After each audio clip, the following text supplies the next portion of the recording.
ಕರ್ನಾಟಕದ ಸಮಸ್ತ ಧ್ಯಾನ ಬಂಧುಗಳಲ್ಲಿ ನಿಮ್ಮ ವಿಶಾಲಾಕ್ಷಿ ಮಾಡುವಂತಹ ಸಪ್ರೇಮ ಆತ್ಮೀಯ ನಮಸ್ಕಾರಗಳು.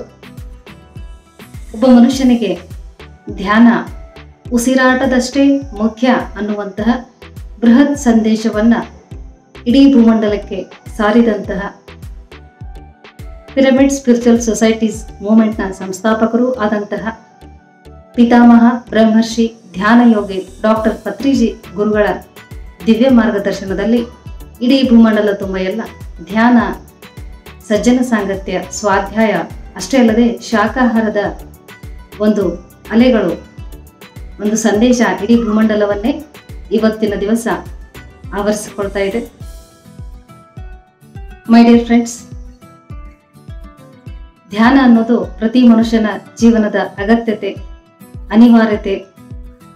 ಧ್ಯಾನ ಯಾಕೆ ಮಾಡಬೇಕು ಅನ್ನುವಂತಹ ಎಲ್ಲ ಮಾಹಿತಿಗಳನ್ನ ಪಡೆಯುವುದಕ್ಕೆ ಒಂದು ಸುವರ್ಣ ಅವಕಾಶ ಅಂತ ಹೇಳಿದ್ರು ತಪ್ಪಾಗ್ಲಿಕ್ಕಿಲ್ಲ. ಪತ್ರಿಜಿ ಗುರುಗಳ ಆಶಯ ಪ್ರತಿ ಪಟ್ಟಣದಲ್ಲಿ, ಪ್ರತಿ ತಾಲೂಕು, ಪ್ರತಿ ಜಿಲ್ಲೆ, ಪ್ರತಿಯೊಂದು ಗ್ರಾಮದಲ್ಲಿಯೂ ಕೂಡ ಪಿರಮಿಡ್ ಧ್ಯಾನ ಮಂದಿರಗಳು ನಿರ್ಮಾಣ ಆಗಬೇಕು ಅಂತಕ್ಕಂಥದ್ದು. ಅದೇ ನಿಟ್ಟಿನಲ್ಲಿ ಬೆಳಗಾವಿ ಜಿಲ್ಲೆಯ ಮೂಡಲಗಿ ತಾಲೂಕಿನ ಕಲ್ಲೋಳಿ ಗ್ರಾಮದಲ್ಲಿ ಪಿರಮಿಡ್ ಮಾಸ್ಟರ್ಸ್ಗಳಾದಂತಹ ಶ್ರೀಯುತ ಮಲ್ಲಪ್ಪ ಸರ್ ಹಾಗೂ ಶ್ರೀಮತಿ ಸವಿತಾ ಮೇಡಮ್ ಅವರು ಅದ್ಭುತವಾದಂತಹ ಪಿರಮಿಡ್ ಅನ್ನ ಈಗಾಗಲೇ ನಿರ್ಮಾಣ ಮಾಡಿದ್ದಾರೆ ಸ್ನೇಹಿತರೆ. ಶ್ರೀ ಮಲ್ಲಯ್ಯ ಪಿರಮಿಡ್ ಆಧ್ಯಾತ್ಮಿಕ ಧ್ಯಾನ ಮಂದಿರ. ಈ ಧ್ಯಾನ ಮಂದಿರ ಲೋಕಾರ್ಪಣೆಗಾಗಿ ಸಿದ್ಧಗೊಂಡಿದೆ.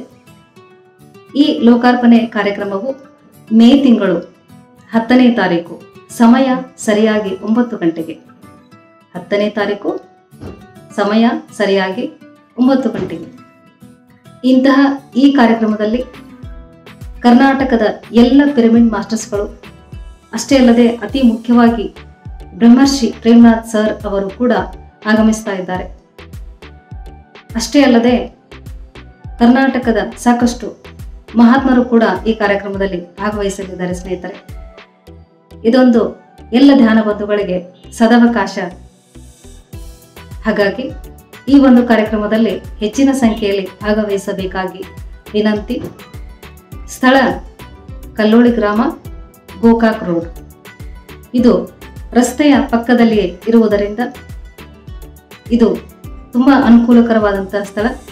ಹಾಗಾಗಿ ಕರ್ನಾಟಕದ ಈ ಒಂದು ವಿಡಿಯೋವನ್ನು ವೀಕ್ಷಿಸ್ತಾ ಇರತಕ್ಕಂತಹ ಕರ್ನಾಟಕದ ಯಾವುದೇ ಪ್ರಾಂತ್ಯದ ಮಾಸ್ಟರ್ಸ್ಗಳಾದರೂ ಸಹ ಕಾರ್ಯಕ್ರಮದಲ್ಲಿ ಭಾಗವಹಿಸಿ ಬನ್ನಿರಿ ಅಂತ ಕೇಳ್ಕೊಳ್ತಾ, ಇದು ಉತ್ತರ ಕರ್ನಾಟಕದ ಒಂದು ಆತ್ಮೀಯ ಆಧ್ಯಾತ್ಮಿಕ ಆಹ್ವಾನ ಅಂತ ಸ್ವೀಕರಿಸಿ ತಾವೆಲ್ಲರೂ ಕೂಡ ಹೆಚ್ಚಿನ ಸಂಖ್ಯೆಯಲ್ಲಿ ಭಾಗವಹಿಸಬೇಕಾಗಿ ಮತ್ತೊಮ್ಮೆ ಮಗದೊಮ್ಮೆ ತಮ್ಮಲ್ಲಿ ವಿನಂತಿಯನ್ನ ಮಾಡಿಕೊಳ್ಳುತ್ತಾ, ಮಾಸ್ಟರ್ಸ್ ನೆನಪಿರಲಿ, ಮೇ ತಿಂಗಳು 10ನೇ ತಾರೀಕು, ಸಮಯ ಸರಿಯಾಗಿ ಬೆಳಗ್ಗೆ 9 ಗಂಟೆಗೆ.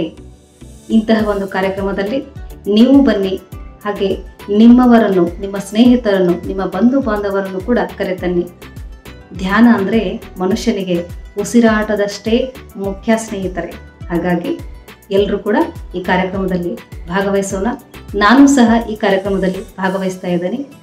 ಹಾಗಾಗಿ ಎಲ್ಲರೂ ಕೂಡ ಕಾರ್ಯಕ್ರಮದಲ್ಲಿ ಬನ್ನಿ, ಪಾಲ್ಗೊಳ್ಳಿ, ಭಾಗವಹಿಸಿ ಅಂತ ಹೇಳ್ತಾ ಎಲ್ಲರಿಗೂ ಕೂಡ ಧನ್ಯವಾದಗಳು.